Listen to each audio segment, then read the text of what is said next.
Hey, and welcome back to Adventurecruiser. Today I have an eBay failure for you. This is a BK radio KNG-P400 in the UHF low range, 380 to 470, I believe.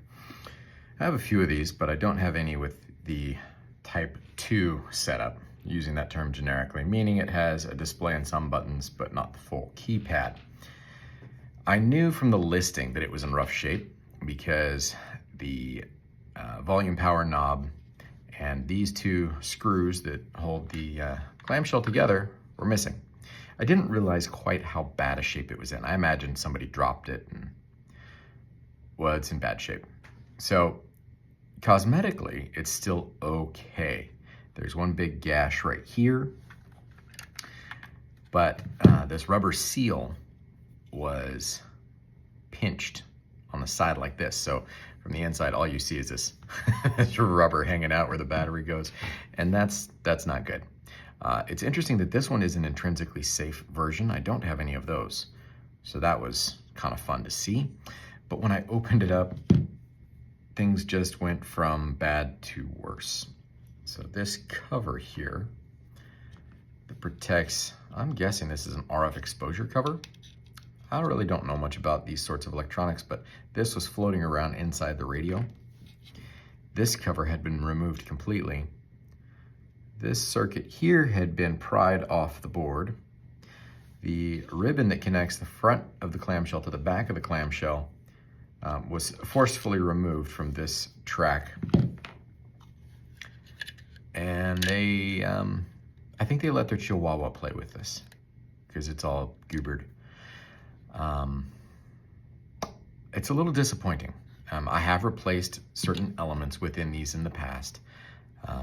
I've swapped out the power volume potentiometer before, but I feel like this one is a little bit more than I want to tackle right now. Now, there is something that's kind of cool about BK Technologies, and that is that they have a repair service. And if you go to their website, bktechnologies.com, and you go through their menu, under technical, you can file a repair request, fill out the necessary information, and for a reasonable fee, in the past, they have always fixed the radios and sent them back. I have mixed emotions on this one. I don't know if they're going to fix it or not because somebody clearly abused it. Here, there's pry marks. Here, there's pry marks. Here, there's pry marks. This one's really bad. But I just want to see if BK will fix it. Now, in my opinion, I believe the repair fee is around $400. Now, that's probably what it cost them to build one of these. I'm not real sure. Just looking at the bill of materials and kind of what I'm seeing other things sell for, I'm guessing that's pretty close to their cost.